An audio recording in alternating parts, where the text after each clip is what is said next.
YouTube, what is y'all doing?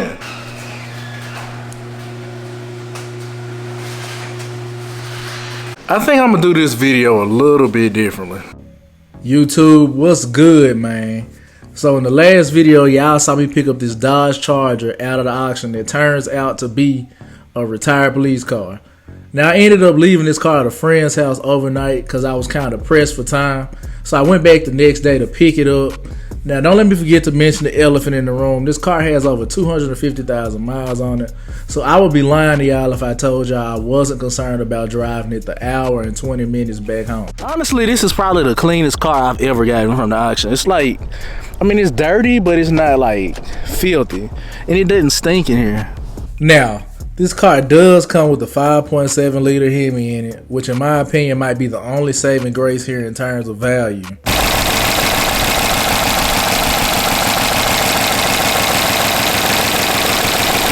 Even though the engine does sound a little weird to me, at this point it ain't even matter. I own it now. So I got busy giving the car a once over. I checked all my fluids, then decided it was time to put some more miles on this thing.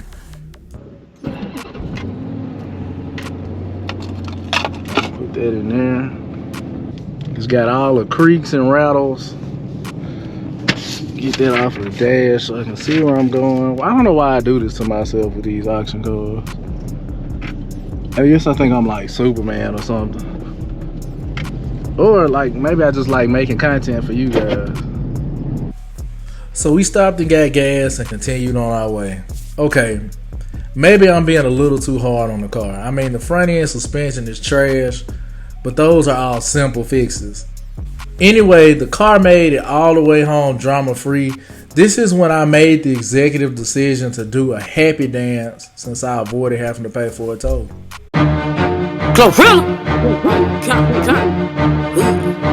So I got the car home and parked it, and it literally just sat there for a week. Then I made the next executive decision. Time to pull it into the garage and give it a more thorough inspection. Alright, y'all, here it is in the garage. The 250,000 mile Dodge Charger RT Pursuit. And it's pretty big in here, I won't lie. I thought the GS400 and the GSF was big. This car is legitimately a boat. Now, in the garage, you can see all of the paint imperfections we got going on here. Rock chips, some more on the front bumper. Overall, I mean, you got to keep in mind, this car has 250,000 miles on it. More rock chips on the front. I'm not too concerned about the rock chips because the mileage. This looks like you might have had some paint work done, if that's what you want to call it. You got stuff fading right there on the top. You got all those plug holes where all the police stuff used to be. The tires, in my opinion, look good. Got Michelin's on here. I think it's got 3 different sets. But they all look to be in pretty decent condition. Goodyear. Let's see how many brands we got on here. Firestone, okay. And we got Firestone right here. So we got 3 different brands on here. Got dents. You know, stuff that may or may not come with the mileage. The back is pretty clean for the most part. It could use a wash. I mean, this thing is a boat, man. Back seat, you can see I still got oils and stuff in there. I actually didn't use any of that. Yeah, it's pretty much a basic Charger on the inside. Nothing new here. Now we're gonna get into all of that stuff right there because there are some issues over there that I discovered. We'll talk about those in a minute. Alright, I guess since we already in the interior, let's go ahead and talk about it. I don't know what's really going on here. This control panel right here that they replaced, you can see wires running right here. None of this stuff actually works. So I'm not sure if they just forgot to plug something up. I do see some loose connectors in here. Not sure if that's what the problem is. I took this panel off to expose that because it was kind of hidden at first. And none of this stuff works. The radio does work. AC controls, all this stuff works. It does blow cold AC. The most suspicious thing is the airbag does not work.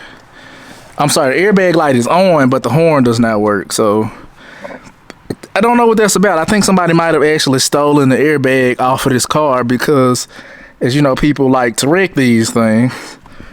The battery seems strong. Like I said, it starts all the time. It's a little bit dirty over here. Those are the things that I've noticed so far. Look at this light up here. So those are the things I've noticed cosmetically, I guess, and interior wise. Other than that, I mean, seems pretty solid. Let's look at that motor though. I know you guys want to see what a 250,000 mile Hemi looks like. Right, here it is, guys. Again, the Hemi with the mighty Hemi, the 250,000 miles. Honestly, I've looked at this motor a little bit off camera. It looks like somebody who might have been here doing a ton of work. This motor does not appear to be leaking anything. I know I checked fluids without you guys last time, but I'll show you what the oil looks like. And all I did was top it off. Like, this was already in there. It's probably not gonna focus. But that oil looks really good and clean. Now, somebody could have changed on it. I'm not concerned about head gaskets because I did drive this thing all the way home. So if the oil and coolant was mixing, it would have mixed already. But that's not the concern with these motors, really. It's the lifter tick. And I haven't decided what I hear with this engine. It's obviously pretty noisy. I dropped the sound clip so you guys could hear that. I'm honestly not interested in messing with this motor at all. I think it's best if I leave it alone. Not even gonna do an oil change on it because the oil looks so good. The transmission works. But yeah, I think somebody might have been in here doing a little bit of work. These belts look pretty new. I just don't know the story of this car. It's kind of sending me for a loop. Like, why would somebody let it go for 1,700 bucks? Now, the suspension is shot. I'm gonna jack it up and try and probably shake the wheels and whatnot and see if I can identify what the problem is. I'm honestly thinking it might be tie rod ends, might be a control arm or two. Who knows? But let's get this thing up in the air and see if we can inspect exactly what's going on with it. Alright, so before I actually started looking into suspension related issues, I decided to pull out my scanner and run the codes. This is when I discovered a dreaded misfire code on cylinder 1.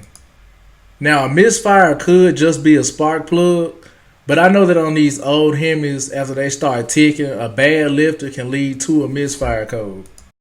Alright, YouTube, so I did start noticing the car was kind of shaking a bit, so then I checked the codes again and it looked like I was throwing a misfire code on cylinder 1. I believe this is cylinder 1 right here, and look what happens when I go to check the coil pack. You can see that that's not down at all. This is not tight. So what I did was I went ahead and tightened this down, the one screw I had, cleared the codes and started the car again. It's not throwing a misfire immediately, so the misfire code has gone away for now. It's possible that it might need some spark plugs in that cylinder. Not sure, but it seems like the engine calmed down after I did that, so maybe that was just loose. I know we were supposed to start on the suspension, but I kind of got derailed a little bit looking at the code. So now it's not throwing any codes. It's throwing two codes is what it was throwing. Catalytic converter code, and it was throwing a misfire on cylinder 1. So now let's actually get this car jacked up and see what the suspension is looking like.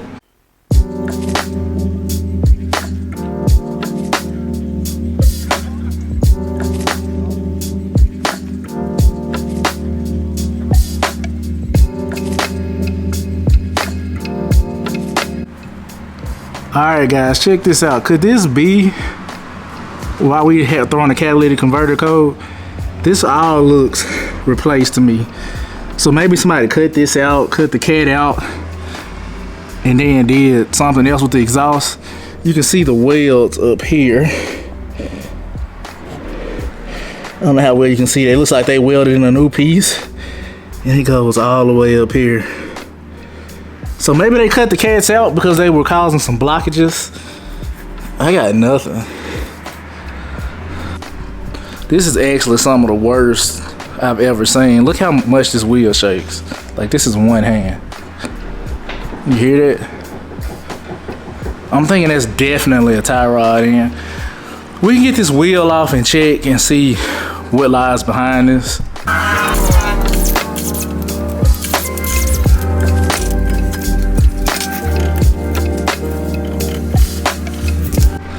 So I have been thinking you can actually just turn the wheel. You know, it's a whole mechanism in here for turning the wheel. And you can see this a little bit better now if I shake this. You can see that it got moved. Like it's not happy. With the wheel off the car and the failed tie rod end fully exposed, I just couldn't ignore what I observed, so I hopped on AutoZone's website and placed the order for a new tie rod end for pickup. Alright, so the passenger tie rod came off without a hitch. I didn't take it all the way out because I need to count the turns when I put the new one in, because I guess we're actually going to be replacing something today. Why not? But I checked the passenger side, the driver's side, sorry, and it's fine. No issues on this side. In fact, I'm going to even shake it on camera to show you, just in case you guys try to call me liars. We don't want to put more in this car than we need to. In fact, the car only needs what it needs. So I'm gonna go pick up those tie rod ends. I might get 2 more spark plugs to throw into cylinder 1 on the driver's side. We'll see about that. And that might be all we do to this car. I don't know. Yes, V8 power. It's hot. Question: do any of you guys that own cars with sunroofs ever use your sunroof? Like, I feel like I always use mine, but it's just usually cracked. Like, I rarely ever open it up. It's just usually cracked. But yeah, we finna take the GS400 to AutoZone to see if we can get the tie rod in for the Charger. Throw that bad boy on. And the tie rod in, putting the tie rod in here is not gonna hurt me. On here is not gonna hurt me. And the reason why I say I need to get 2 spark plugs is because, for those of you who don't know, everybody should know, because y'all all buying Hemis and Chargers and Challengers, and it's 2 spark plugs per cylinder. So you need 2. So if it's misfiring on cylinder 1, just replace 2. Now what I could have done was swap them over, and I'm not doing all of that. I just put 2 good ones in there. If it's, you know, I didn't notice it misfiring after I reconnected the coil pack, but it might be worth it to just put 2 in there.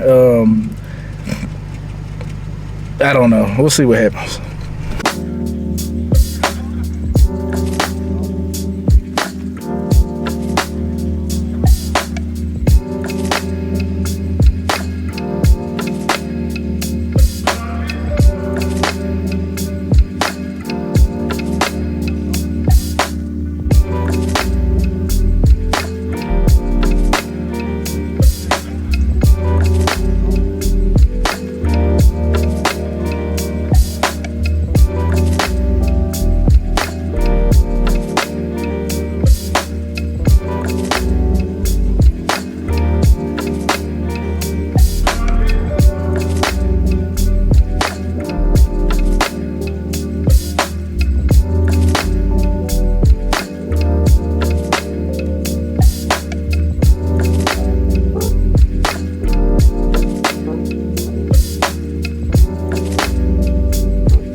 Before I put this car back on the ground, let me just say that, like, I'm thoroughly impressed with how clean everything is under here. Like, it's leaking absolutely nothing. Everything is dry. It's not even any rust back here. Even the diff is, now where you can see, a little rusty, but still it's overall pretty clean up under here. It's interesting. Alright guys, this is pretty interesting. So I'm working on the car, trying to put the spark plugs in or take the old ones out, and I keep hearing this like beeping noise. So I'm like, what is that? And I look under the little fuse panel area here, and I don't know if you can see that, it's like 2 red lights, and it's just like beeping every now and then. Anybody with any idea on what that is, please let me know. I wonder if that's something I should disconnect or not. I'm not really sure what that is. Is that like some type of tracking device, something the police were using? Whatever it is, it's still active, and I'm wondering if it could potentially be running the battery down. I haven't had issues with the battery on this car. It's been pretty strong, but I'm really curious as to what that is. So I don't know if anybody knows, please let me know. All right, so anybody curious of how I'm getting to the spark plug on the front bank, driver side, the first spark plug, I'm using this, a little contraption thingy. Because, as you can see, it's kind of a tight fit. This is what I mean when you have 2 spark plugs per cylinder. Each cylinder has 2 spark plugs, and it's 8 cylinders. So I'll let you do the math to see how many spark plugs I would have to replace. On this car, if I was doing a full spark plug change, it kind of gets expensive on these Hemi motors, I'm not gonna lie. But I mean, gotta pay to play. All right, YouTube, no check engine light right now. Car's back on the ground. We're finna take it for a quick test drive. I don't really have anywhere to sit my camera. My GoPro died, so I can't put you on the head mount, so we'll figure that out. Let's see if the camera will stay right there. So the car does feel like it might have still a small misfire, but we're gonna take it for a drive anyway and see what becomes of this situation.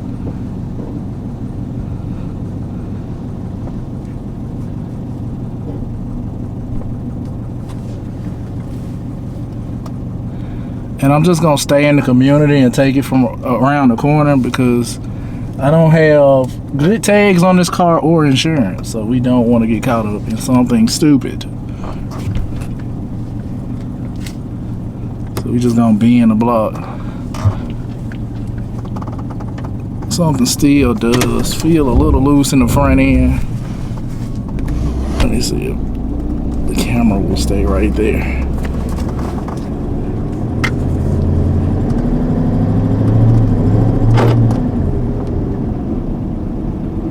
I feel like I'm riding around my community looking like the police.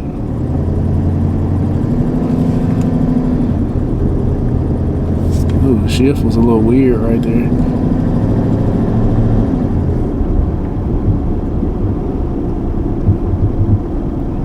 Yeah, it still got a little bit of thumping going on.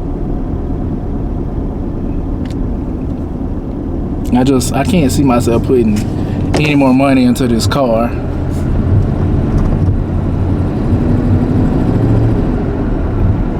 I don't know if y'all can hear that. To me, that does sound like a nice little tick.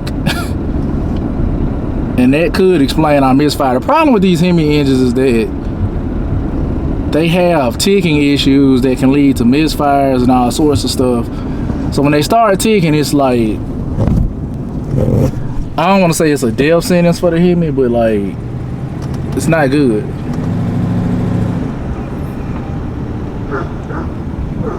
Super clean Mustang over there. I would get it for you guys, but like, I'm trying to drive. The shifting is a little weird in this car. Man, it shifts, but it shifts weirdly. I didn't notice that, I don't think, the last time.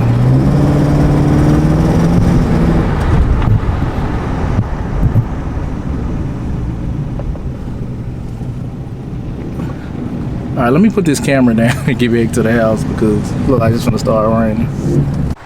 All right, YouTube, I just got back on my test drive with the Charger. I will say it does still have plenty of power. There does seem to be a little bit of ticking, might be a misfire in there. It's not a consistent misfire, so I don't know what's going on there. But it's not, the code never came back, so it's not a dead miss, whatever it is. But anyway, I think I'm about done with that car until I get the title. I had a couple people reach out to me already about buying the car. Don't really know what I'm gonna list it for yet. I don't think it's worth a whole lot, like I said, but it might be a good car for somebody who just needs to get, you know, around town, not really long distances. I don't know. I mean, if you want to put money into it, it'd probably be a really great car, but that's not me. But anyway, guys, I hope you enjoyed this video. Peace.